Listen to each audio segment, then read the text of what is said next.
Salut tout le monde, j'espère que vous allez bien. Aujourd'hui, j'ai décidé de vous partager mes trucs pour voyager en carry-on.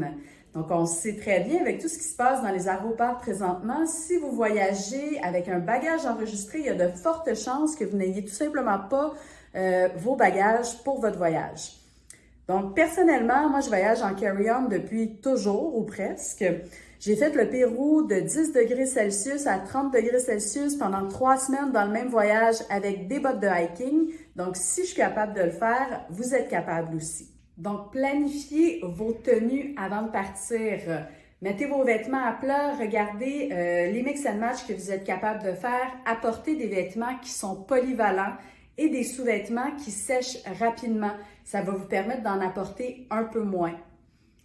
Donc, c'est important aussi d'apporter des pièces dans lesquelles vous vous sentez bien et vous vous sentez beau. Je vous donne un exemple pour ce qui est de la polyvalence des vêtements. Si vous apportez une chemise de lin, vous allez pouvoir la porter à la plage avec un maillot de bain ouverte et le soir avec un pantalon de chino pour aller souper au restaurant, par exemple.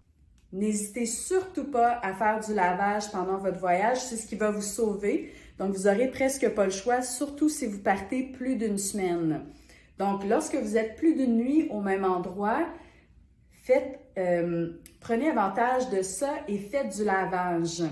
Donc, que ce soit de laver vos caleçons dans le lavabo ou d'envoyer certains vêtements au service de buanderie de l'hôtel si vous êtes à l'hôtel ou encore d'utiliser la machine si vous êtes en Airbnb. Ensuite de ça, c'est important de choisir une valise qui est légère. Donc, si votre valise est légère, vous allez être capable de maximiser le nombre d'effets personnels que vous allez pouvoir apporter. Portez aussi un petit sac à dos pour prendre l'avion. Ça va vous permettre aussi d'apporter encore plus d'effets personnels. Pour prendre l'avion, portez vos vêtements les plus volumineux, que ce soit un sweatshirt par exemple, ou encore si vous êtes quelqu'un qui aime voyager avec des tenues un peu plus chic, portez votre complet pour prendre l'avion. Maintenant, il y a des complets en tissu technique hyper confortables et portez les chaussures les plus pesantes ou les plus volumineuses pour prendre l'avion. Pour maximiser l'espace aussi, ce qui est bien, c'est de venir rouler les vêtements. Ça l'empêche aussi de les froisser et utiliser aussi les cols de vos chemises pour venir y insérer soit des t-shirts ou des chaussettes.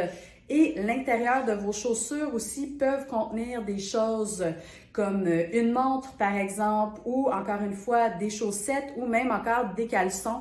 Ça va les aider aussi à garder leur forme. Donc voilà, pour tous les détails, visitez mon blog patriciatrepani.com.